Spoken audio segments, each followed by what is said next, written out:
السلام علیکم لسنرز، آئیے محی الدین نواب کی اس خوبصورت کہانی عذاب آگہی کا دوسرا حصہ سنتے ہیں۔ پکنک وین تیز رفتاری سے اپنی منزل کی طرف جا رہی تھی اور سارا سیٹ کی پشت سے ٹیک لگائے خاموش بیٹھی احمر کے بارے میں سوچ رہی تھی اور پورے یقین کے ساتھ سوچ رہی تھی کہ اب احمر کی باری ہے، اب بھی وقت تھا۔ اگر اس کی پیشین گوئی کو مان لیا جاتا اور احتیاطی تدابیر سے کام لیا جاتا تو اسے ان دشمنوں سے بچایا جا سکتا تھا جو اسے ہلاک کرنا چاہتے تھے، لیکن کوئی اس کی پیش گوئی کو اہمیت نہیں دے رہا تھا۔ شازیہ اس سے بیزار ہو کر دوسری سیٹ پر احمر کے پاس چلی گئی تھی، یوں اسے تنہا چھوڑ دیا گیا تھا۔ پکنک وین اپنی منزل پر پہنچ کر ایک ہوٹل کے سامنے رک گئی۔ تمام طلباء و طالبات اپنے اپنے سفری بیگ اٹھائے وین سے باہر آئے۔ اگرچہ سفر طویل تھا تاہم بیزاری نہیں تھی، سبھی ہنستے بولتے وین کے سفر کو انجوائے کرتے آئے تھے۔ پکنک انچارج نے ہوٹل کے ریسیپشن سے ریزرو کیے ہوئے کمروں کی چابیاں حاصل کیں، پھر طلباء و طالبات کو چابیاں دیتے ہوئے کہا، شام ہو چکی ہے، سفر کی تھکن بھی ہے، آج آرام کیا جائے، کل تفریحی مقامات کی سیر کی جائے گی۔ سب اپنے اپنے روم میں چلے گئے۔ سارا اور شازیہ نے ایک ہی روم شیئر کیا تھا۔ وہ اس کے ساتھ کمرے میں آ کر بولی، احمر تمہارا محبوب بھی ہے اور منگیتر بھی، کوئی اس کے متعلق نحوست کی باتیں کرے تو اس پر غصہ آنا ایک فطری امر ہے۔ سوری، میری باتوں سے تمہیں تکلیف پہنچی ہے؟ شازیہ نے اس کے اشارے کو تھپتھپاتے ہوئے کہا، کوئی بات نہیں، میں جانتی ہوں تم نے مجھے تکلیف پہنچانے کے خیال سے نہیں کہا تھا، میں تمہاری ہر بات پر یقین کرتی ہوں، لیکن یہ آگہی والی بات سراسر بور کرتی ہے۔ یہ میرے لیے کوئی نئی بات نہیں ہے، جب تک کسی کے سامنے میری کوئی پیش گوئی سچ ثابت نہ ہو جائے کوئی یقین نہیں کرتا۔ اس بار بھی شاید یہی ہونا ہے۔ شازیہ نے اس بار اس کی بات کا برا نہیں منایا، سنجیدگی سے بولی، تمہارا مطلب ہے کہ جو کچھ تم نے کہا ہے وہ ہو کر ہی رہے گا، احمر پر مصیبت آئے گی؟ سارا نے اسے سوچتی ہوئی نظروں سے دیکھا، پھر کہا، ایسا کرو کہ ابھی میری باتوں کا یقین نہ کرو، بس اتنا کرو کہ احمر کو کسی ڈاک بنگلے کے قریب نہ جانے دو، اتنا تو کر سکتی ہو نا؟ وہ ایک کرسی پر بیٹھتے ہوئے بولی، فی الحال تو ہم یہاں ہیں، اس انجان علاقے میں احمر ہمارے ساتھ ہی رہے گا، واپسی پر اسے سمجھاؤں گی کہ وہ کسی بھی ڈاک بنگلے کی طرف جانے سے پرہیز کرے۔ وہ اپنے سفری بیگ میں سے ایک گاؤن نکال کر باتھ روم میں چلی گئی۔ سارا وہیں بیٹھی رہی، اسے ایک ذرا اطمینان ہوا۔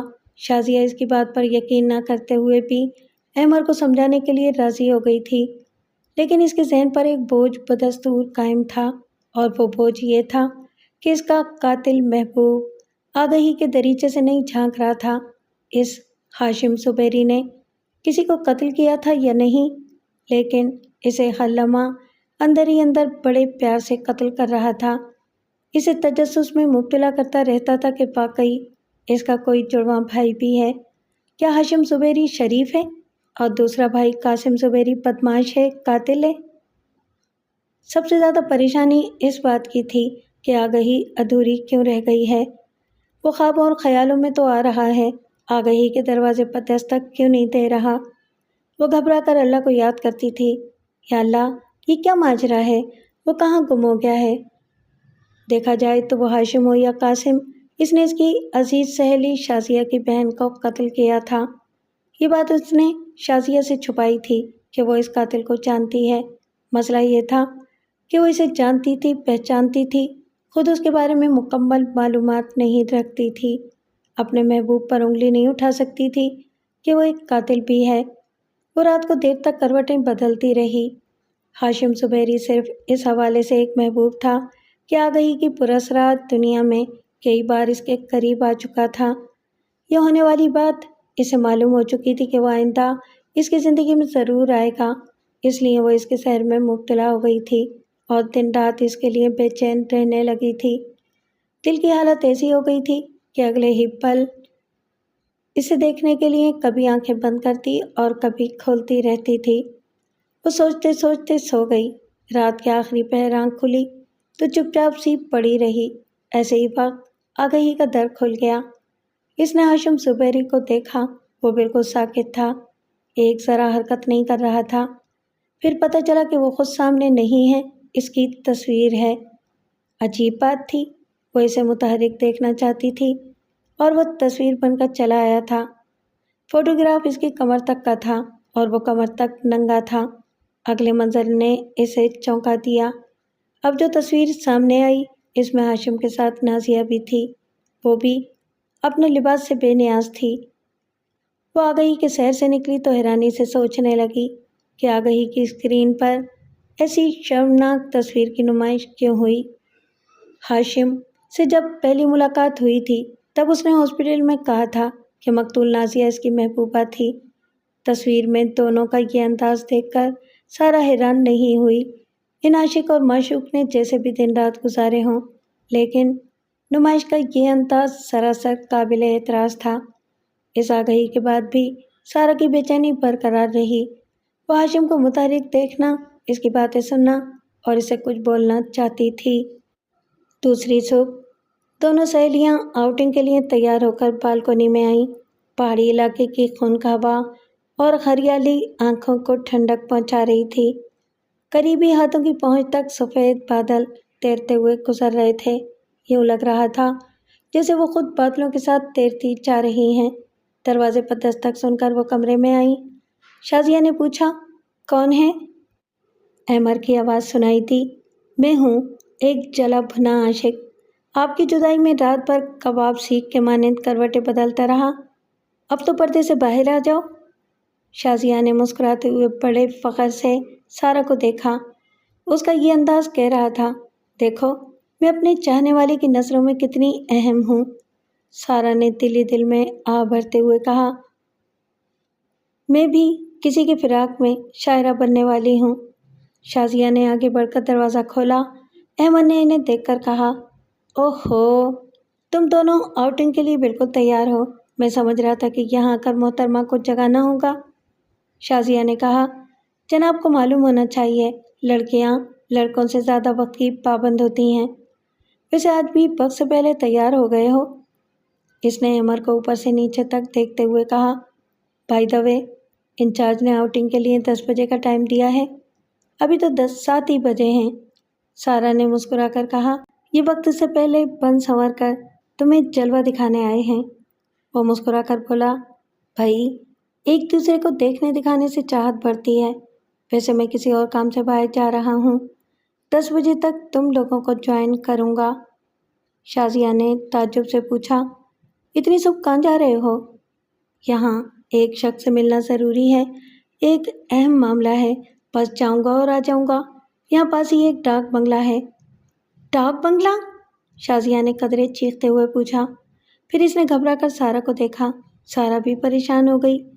شازیہ نے آگے بڑھ کر اس کے بازو کو دونوں ہاتھوں سے تھام کر کہا، نہیں احمد، میں تمہیں کسی ڈاک بنگلے کے پاس بھٹکنے بھی نہیں دوں گی، ہرگز نہیں، تم کہیں نہیں جا رہے ہو، بس میں نے کہہ دیا۔ وہ اس کے شانے پر ہاتھ رکھتے ہوئے بولا، ریلیکس شازیہ، کیا ہو گیا ہے؟ اس طرح کیوں ری ایکٹ کر رہی ہو؟ تم نہیں جانتے، سارا کی پیش گوئی نے مجھے دہلا دیا ہے۔ تم کیا بھول گئے اس نے سفر کے دوران پین میں کیا کہا تھا؟ وہ ہنستے ہوئے بولا، تمہاری سہیلی نے مذاق خیز لطیفہ سنایا تھا، جاگتی آنکھوں سے جو خواب دیکھے جاتے ہیں ان کی کوئی تعبیر نہیں ہوتی۔ سارا نے کہا، وہ خواب نہیں تھا، آگاہی تھی۔ وہ بولا، پلیز تم نہ بولو، میں تمہیں نارمل نہیں سمجھتا اور کسی ایپ نارمل لڑکی سے بات کرنا وقت کا ضیاع سمجھتا ہوں۔ پھر وہ شازیہ کو دیکھتے ہوئے بولا، اور تمہیں کیا ہو گیا ہے؟ کل تک تو تم ہی اس کا مذاق اڑا رہی تھی اور اب اس کی پیش گوئی پر یقین کر رہی ہو؟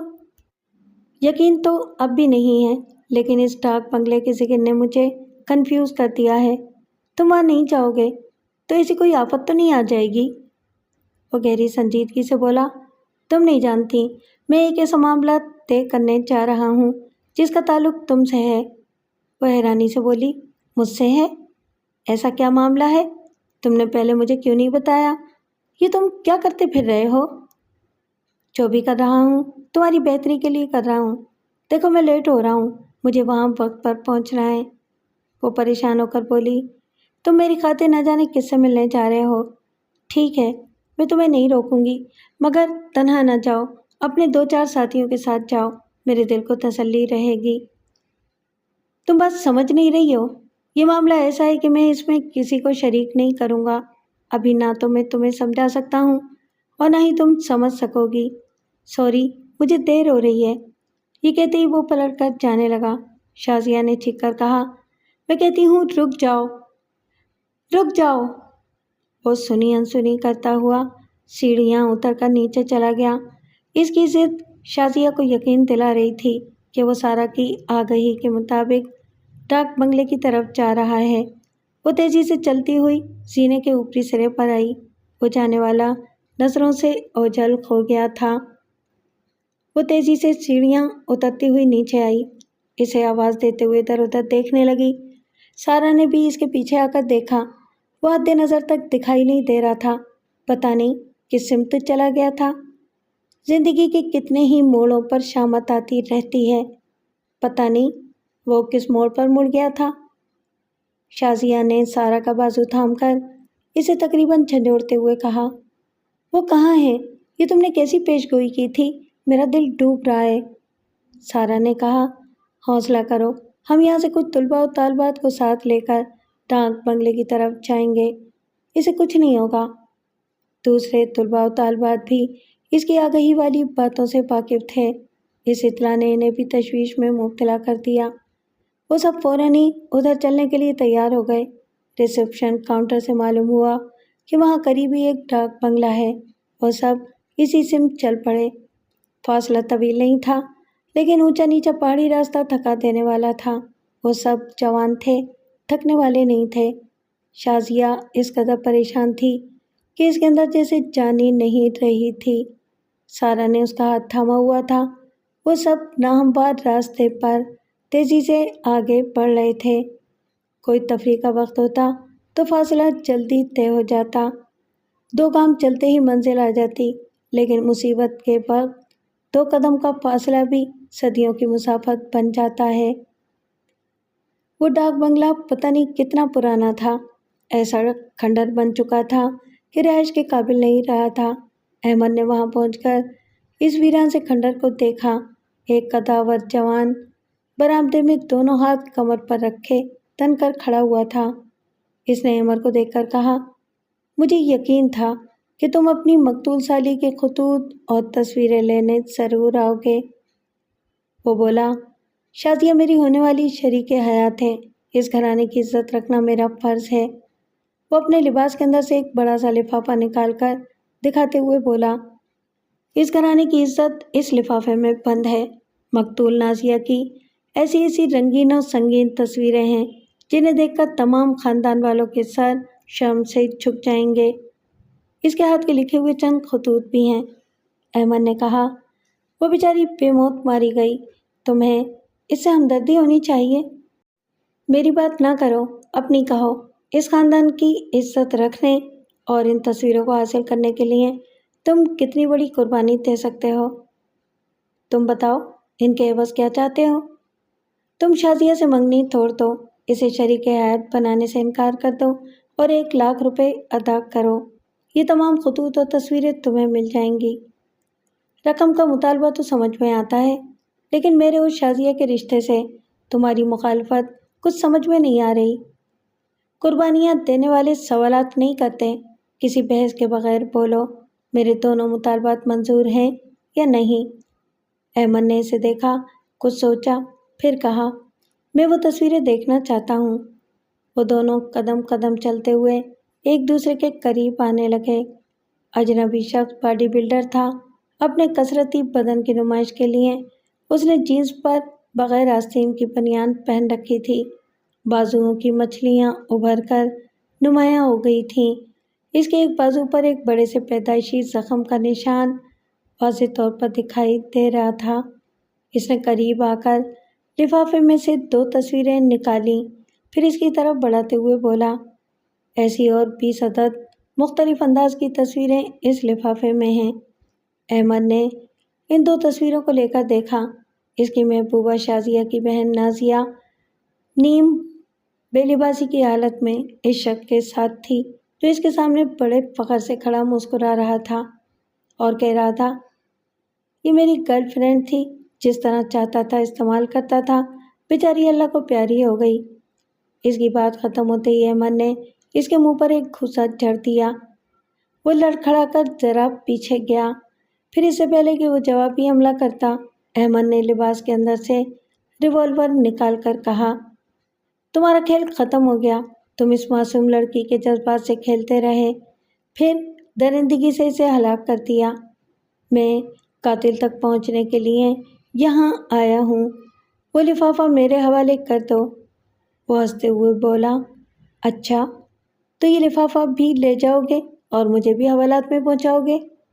یار ہیرو، کیا ایکشن فلمیں زیادہ دیکھتے ہو؟ وہ لفافہ فوراً میری طرف پھینکو اور پیچھے ہٹ جاؤ، ذرا بھی چالاکی دکھاؤ گے تو گولی مار دوں گا۔ اسی وقت گولی چل گئی اور وہ گولی احمد کے ہاتھ پر لگی تھی۔ اس کے حلق سے ایک کرا نکلی، ریوالور ہاتھ سے نکل کر دور جا گرا۔ کھنڈر کی شکستہ دیواروں کے پیچھے سے دو آدمی مسکراتے ہوئے آئے، ان میں سے ایک کے ہاتھ میں ریوالور تھا۔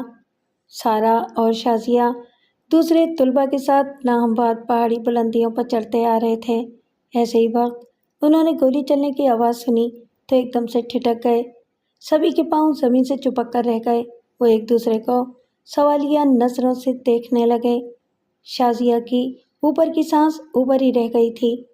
ان میں سے ایک لڑکے نے ہانپتے ہوئے کہا، جلدی کرو، رک کیوں گئے؟ وہ سب چڑھائی چڑھتے ہوئے ایک سطح زمین پر پہنچے۔ دور گھنے درختوں کے پیچھے وہ کھنڈر نما ڈاک بنگلہ ذرا سا جھلک رہا تھا۔ وہ تیزی سے دوڑتے ہوئے ادھر جانے لگے۔ احمد نے دور پڑے ہوئے ریوالور کو دیکھا، اس کا ہاتھ زخمی ہو گیا تھا۔ اگر اپنے ریوالور کی طرف چھلانگ لگاتا تو اس سے پہلے ہی وہ اسے گولی مار دیتے۔ اس کے لیے وہ لفافہ بہت اہم تھا۔ اس نے باڈی بلڈر بلیک میلر پر یک بار کی چھلانگ لگائی، دوسری گولی چلی، اس سے پہلے ہی وہ اسے رگڑتا ہوا شکستہ دیوار کے دوسری طرف جا کر گرا، پھر بڑی پھرتی سے لفافے کو چھینتا ہوا وہاں سے اٹھ کر بھاگنے لگا۔ ایسے ہی وقت ایک کے بعد دوسری گولیاں چلیں۔ وہ کھنڈر کے پچھلے حصے کی طرف پہنچتے پہنچتے چیخیں مارتے ہوئے لڑکھڑا کر گر پڑا۔ وہ سب دوڑتے ہوئے آ رہے تھے، گولیاں چلنے کی آوازیں سن رہے تھے اور پریشان ہو رہے تھے۔ وہاں پہنچتے ہی ان کے پیروں میں جیسے زنجیر پڑ گئی۔ بنگلے کے پاس والی کھائی کے کنارے احمد لہولہان دکھائی دیا۔ 3 افراد اس کے آس پاس تھے، ایک کے ہاتھ میں ریوالور تھا۔ شازیہ احمد کی یہ حالت دیکھتے ہی چیخ پڑی۔ انہوں نے گھبرا کر ان طلباء و طالبات کو دیکھا۔ احمد زخموں سے چور کھڑا تھا، آگے پیچھے ڈگمگا رہا تھا۔ اس باڈی بلڈر نے اسے ایک لات ماری، وہ اپنا توازن قائم نہ رکھ سکا، پیچھے کی طرف الٹ کر گہری کھائی میں گرتا چلا گیا۔ شازیہ حلق پھاڑ کر چیختی ہوئی چکرا کر گر پڑی۔ وہ تینوں وہاں سے فرار ہو رہے تھے۔ طلباء نہتے تھے لیکن تعداد میں زیادہ تھے، انہیں پکڑنے کے لیے دوڑتے جا رہے تھے۔ ایسی جرات کے باوجود خوفزدہ تھے کیونکہ وہ بھاگنے کے دوران فائر بھی کرتے جا رہے تھے۔ ہتھیار کے سامنے کسی کی نہیں چلتی، وہ تینوں فرار ہونے میں کامیاب ہو گئے۔ سارا ایک اسٹوڈنٹ کے تعاون سے شازیہ کو سنبھال رہی تھی۔ مجرموں کے تعاقب میں جانے والے ناکام واپس آ گئے تھے۔ وہ سب اس گہری کھائی کی طرف دیکھ رہے تھے جہاں نیم مردہ احمد کو پھینک دیا گیا تھا۔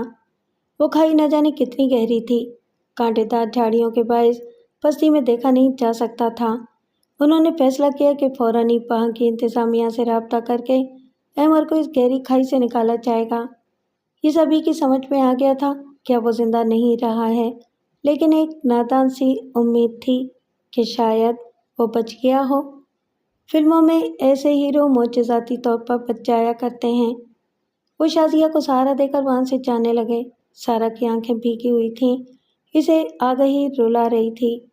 احمد کے بچاؤ کی تدبیر کرتے وقت ہی وہ یقین کے ساتھ سمجھ گئی تھی کہ ہونی ہو کر رہے گی۔ وہ ان کے پیچھے چلتے چلتے رک گئی، دھڑکتے ہوئے سینے پر ہاتھ رکھے گہری کھائی کی طرف دیکھ رہی تھی۔ شازیہ کے ساتھ چلتے ہوئے ندامت سی ہو رہی تھی، اس لیے وہ پیچھے رہ گئی تھی۔ سوچ رہی تھی کہ آئندہ کسی کے بارے میں بھی آگہی ملے گی تو اس کے سامنے پیشگوئی نہیں کرے گی۔ دل بڑا دکھتا ہے۔ وہ سب شازیہ کے ساتھ آگے نکل گئے تھے۔ وہ بوجھل قدموں کے ساتھ آگے بڑھنے لگی، پھر ایک طرف نظر پڑتی ٹھٹک گئی۔ دور ایک جھاڑی کے کانٹوں سے ایک تصویر الجھی ہوئی دکھائی دی۔ تصویر دور سے واضح نہیں تھی، لیکن تجسس کو پکار رہی تھی۔ وہ سوچتی ہوئی آگے بڑھی۔ ایک قدم کے فاصلے سے ہی تصویر میں نازیہ دکھائی دی۔ صرف نازیہ ہی نہیں، اس کا محبوب ہاشم زبیری بھی اس کے ساتھ شرمناک حالت میں تھا۔ وہ جہاں تھی وہیں تھم گئی، پتھر کے مجسمے کی طرح جم گئی۔ اس نے پچھلی بار آگہی کی اسکرین پر بالکل وہی تصویر دیکھی تھی۔ وہ تھوڑی دیر تک گمسم سی کھڑی رہی، پھر اس نے ہاتھ بڑھا کر اس تصویر کو ایک چٹکی سے پکڑ کر اٹھا لیا۔ وہ تصویر کہہ رہی تھی کہ وہی قاتل دلدار وہاں آیا تھا اور اس نے ہی احمر کو وہاں بلایا تھا۔ اسی نے نازیہ کے بعد اس خاندان کے کھونے والے داماد کو بھی قتل کیا ہے۔ وہ متلاشی نظروں سے دور دور تک یوں دیکھنے لگی جیسے چھپنے والے کو ڈھونڈ رہی ہو، جبکہ اس بے حیا اور بے وفا قاتل کو دل سے نوچ کر پھینک دینا چاہیے تھا۔ لیکن دل کے معاملات عجیب ہوتے ہیں۔ وہ پورے ثبوت کے ساتھ بے حیا، بے وفا، دشمن قاتل تھا، تب بھی دل کو دوست لگ رہا تھا۔ وہ ایک قدم آگے بڑھی تو اسی جھاڑی کے پاس نازیہ اور ہاشم کی اور مختلف پوز کی تصویر ملی۔ اس کا تجسس بڑھ گیا۔ دل نے کہا کہ اس ہرجائی سے تعلق رکھنے والی کچھ اور ایسی چیزیں مل سکتی ہیں جن سے اس کے بارے میں کچھ معلومات حاصل ہو سکتی ہو۔ اس کا پتہ ٹھکانہ بھی معلوم ہو سکتا ہے۔ وہ اس شکستہ ڈاک بنگلے میں گئی۔ اس بنگلے کے باہر چاروں طرف گھوم کر کوئی سراغ تلاش کرتی رہی، لیکن اسے اور کچھ نہ ملا۔ وہ 2 تصویریں لفافے سے نکل کر احمر کے ہاتھ تک پہنچی تھیں، اس لیے وہ وہاں پڑی رہ گئی تھیں اور اس کے ہاتھ لگ گئی تھیں۔ وہ شازیہ اور دوسرے اسٹوڈنٹ کے ساتھ ہوٹل میں آئی۔ احمر کی ہلاکت کا علم تمام طلباء طالبات کو ہوا تو سبھی اس کی لاش کھائی سے نکلوانے کے لیے وہاں کی انتظامیہ کے پیچھے پڑ گئے۔ پولیس والے بھی ان قاتلوں کو تلاش کرنے لگے۔ ایسے وقت سارا کا فرض تھا کہ وہ دونوں تصویریں قانون کے محافظوں کو دکھا کر ہاشم زبیری کی شناخت ایک قاتل کی حیثیت سے کراتی، لیکن اس نے تصویروں کو اپنے اٹیچی میں چھپا لیا تھا۔ موجودہ حالت میں وہ سمجھ نہیں پا رہی تھی کہ اسے کس سمت جانا چاہیے۔ اپنی سہیلی شازیہ کے محبوب اور بہن کے قاتل کے خلاف ہو جانا چاہیے، یا آگہی کی پراسرار دنیا سے آنے والے پراسرار محبوب کی حمایت میں فی الحال خاموش رہنا چاہیے۔ اور وہ فی الحال خاموش تھی، کسی انسان کی یا قانون کی رہنمائی نہیں چاہتی تھی۔ اگلی آگہی کا انتظار تھا کہ اسے کوئی نئی راہ، کوئی نئی رہنمائی ملے گی۔ وہ طلباء و طالبات ایک رات اور ایک دن کے لیے سیر و تفریح کی غرض سے آئے تھے، لیکن احمر کی لاش حاصل کرنے اور مجرموں کو تلاش کرنے کے لیے وہاں 2 راتوں اور 2 دنوں تک رہے۔ اس کی لاش تو مل گئی، لیکن کوئی مجرم ہاتھ نہ آ سکا۔ اور کیسے آتا؟ وہ تو سارا کے اٹیچی میں چھپا ہوا تھا۔ کالج کے وہ اسٹوڈنٹس ہنستے بولتے ناچتے گاتے گئے تھے، واپسی میں ماتم کرتے آئے۔ کسی کو یہ معلوم نہ ہو سکا کہ احمر کس شخص سے ملنے گیا تھا اور کسی کو اس سے کیا دشمنی تھی۔ شازیہ کا رو رو کر برا حال تھا۔ ایک پولیس افسر نے اس کے گھر والوں کے سامنے کہا، بی بی، رونے سے جانے والا واپس نہیں آئے گا، لیکن قاتل کا سراغ لگانے کے لیے ضروری ہے کہ تم اپنے اور مقتول احمر کے بارے میں کچھ اہم باتیں ہمیں بتاؤ۔ ایسی کوئی اہم بات نہیں ہے جس سے قاتل کا سراغ مل سکے۔ تم اس کے بہت قریب تھیں، کیا اس نے تمہیں بھی یہ نہیں بتایا کہ وہ کسی اجنبی شخص سے کیوں ملنے جا رہا ہے؟ اس بات پر اسے احمر سے آخری ملاقات یاد آ گئی۔ وہ ہوٹل کے کمرے میں اس سے ملنے آیا تھا، سارا بھی وہاں موجود تھی۔ وہ کہہ رہا تھا وہ ایک اجنبی شخص سے ایک ایسا معاملہ طے کرنے جا رہا ہے جس کا تعلق شازیہ سے ہے۔ شازیہ کو اپنی اور اس کی ایک ایک بات یاد آنے لگی۔ پھر شازیہ نے یہ تمام باتیں پولیس افسر کو بتائیں۔ اس نے پوچھا، تمہارا اہم معاملہ کیا تھا؟ اگر کوئی راز کی بات ہے تو مجھے تنہائی میں بتاؤ، میں وہ راز کبھی کسی کے سامنے زبان پر نہیں لاؤں گا۔ وہ بولی، آپ یقین نہیں کریں گے، میں نہیں جانتی کہ وہ اہم معاملہ کیا ہو سکتا ہے۔ ہو سکتا ہے تمہاری کوئی کمزوری، تمہارا کوئی راز، کسی دشمن کے ہاتھ لگ گیا ہو۔ خدا کا لاکھ لاکھ شکر ہے میں نے ایسی کوئی غلطی نہیں کی جو میری کمزوری بن جائے۔ انسان کی یہی سب سے بڑی کمزوری ہے کہ وہ اپنی کمزوری کو نہ سمجھتا ہے اور نہ کسی کو سمجھنے کا موقع دیتا ہے۔ وہ بیچارہ تمہارے کسی اہم معاملے یا کسی اہم راز کی خاطر مر گیا، مگر تم اس کے قاتل کو گرفتار نہیں کرانا چاہتی۔ آپ مجھے غلط سمجھ رہے ہیں۔ خدا بہتر جانتا ہے کہ میں کچھ چھپا نہیں رہی ہوں۔ وہ اپنی جگہ سے اٹھتے ہوئے بولا، میں نے پولیس کی ملازمت میں گھاٹ گھاٹ کا پانی پیا ہے۔ میرا تجربہ کہتا ہے کہ تمہارا وہ عاشق تمہاری عزت اور نیک نامی کو بحال رکھنے کی خاطر اپنی جان پر کھیل گیا ہے۔ وہ اپنی کیپ سر پر رکھتے ہوئے بولا، کبھی سچ بولنے کے لیے ضمیر بیدار ہو جائے تو مجھے بلا لینا، پھر میں اس نادان عاشق کے قاتل کو گرفتار کر سکوں گا۔ وہ وہاں سے چلا گیا۔ دوسری طرف سارہ نے وہ شرمناک تصویریں دیکھنے کے بعد یہ اچھی طرح سمجھ لیا تھا کہ احمد نے ان تصویروں کو حاصل کرنے اور شازیہ کے خاندان کی عزت رکھنے کے لیے اپنی جان دی ہے۔ اس وقت وہ ایک بہت بڑے شاپنگ سینٹر میں کچھ ضروری چیزیں خرید رہی تھی۔ اس کی نظریں دور تک بھٹک رہی تھیں۔ وہ جب بھی گھر سے باہر نکلتی تھی تو ایک ہی صورت دیکھنے کے لیے اس کی نظریں بھٹکنے کی عادی ہو گئی تھیں۔ یہ کہاوت درست ہے کہ ڈھونڈنے والے کو خدا بھی مل جاتا ہے۔ وہ بھی مل گیا۔ وہ ایک بڑے جنرل اسٹور میں اپنی ضروریات کی کوئی چیز خرید رہا تھا۔ باڈی بلڈر تھا، بغیر آستین کی بنیان پہنے ہوئے تھا۔ سارہ اس کے پاس آ کر کھڑی ہو گئی۔ اس نے سر گھما کر اسے دیکھا، پھر خریداری میں مصروف ہو گیا۔ وہ حیران ہوئی۔ اس نے ایسے منہ پھیرا تھا جیسے پہلے کبھی دیکھا نہ ہو۔ سارہ کو اپنی توہین کا احساس ہوا۔ وہ ناگواری سے کچھ کہنا چاہتی تھی، پھر اس کے بازو پر نظر پڑتے ہی چونک گئی۔ بازو پر وہ پیدائشی زخم کا نشان تھا، لیکن وہ دائیں بازو پر نہیں تھا، اور سارہ نے وہ زخم ہاشم زبیری کے دائیں بازو پر دیکھا تھا۔ وہ ایک دم سے گھبرا کر پیچھے ہٹ گئی۔ وہ نہیں تھا جسے آگہی کے پردے سے نکل کر ہونا چاہیے تھا۔ سارہ کی عجیب حالت تھی۔ اسے اپنے روبرو دیکھ کر بھی یقین نہیں آ رہا تھا۔ یوں لگ رہا تھا جیسے اس جنرل اسٹور میں کھڑے کھڑے آگہی کی پراسرار دنیا میں پہنچ گئی ہو اور وہاں سے اسے دیکھ رہی ہو، جبکہ یہ حقیقت نہیں تھی۔ وہ اپنی جیتی جاگتی دنیا میں ایک جنرل اسٹور کے کاؤنٹر سے لگی اسے دیکھ رہی تھی۔ وہ اس سے صرف 5 فٹ کے فاصلے پر تھا۔ سارہ نے اپنے ایک بازو میں ذرا زور سے چٹکی بھری، پھر تکلیف سے سسکاری سی لی۔ یقین ہو گیا کہ خواب نہیں دیکھ رہی ہے، جاگ رہی ہے، اور نہ ہی آگہی کے اسرار میں گم ہے۔ وہ کاؤنٹر کے پاس کھڑا شیونگ کے لیے بلیڈ، ٹوتھ پیسٹ اور برش خرید رہا تھا۔ وہی قد، وہی جسامت، وہی صورت اور وہی ناک نقشہ تھا۔ بالکل ہاشم زبیری لگ رہا تھا۔ پھر وہ سہم کر پیچھے ہٹ گئی۔ اس نے ہاشم زبیری کے دائیں بازو پر پیدائشی زخم دیکھا تھا، جبکہ اس شخص کے بائیں بازو پر وہی زخم کا نشان تھا۔ یہ بات پلک جھپکتے میں سمجھ میں آ گئی کہ وہ اس کا جڑواں بھائی قاسم زبیری ہے۔ وہ دونوں بھائی جب پیدا ہوئے تو ایک دوسرے سے بازو کی طرف سے جڑے ہوئے تھے۔ ہاشم زبیری دائیں بازو کی طرف سے جڑا ہوا تھا۔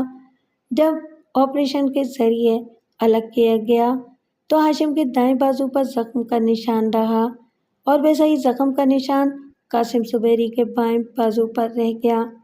قاسم زبیری نے ضرورت کا سامان خریدنے کے دوران میں ایک آدھ بار سر گھما کر اس کی طرف دیکھا تھا، پھر خریداری میں مصروف ہو گیا۔ اگر وہ ہاشم زبیری ہوتا تو اسے دیکھتے ہی چونک جاتا اور اسے مل کر خوشی کا اظہار کرتا۔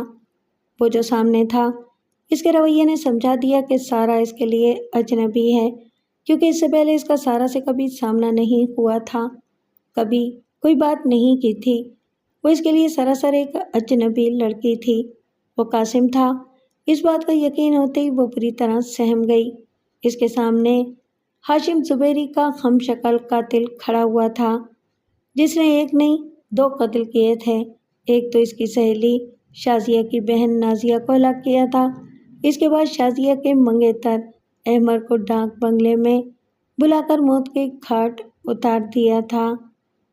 وہ اسے دیکھتی رہی، سوچتی رہی، اس سے ذرا دور ہوتے ہوئے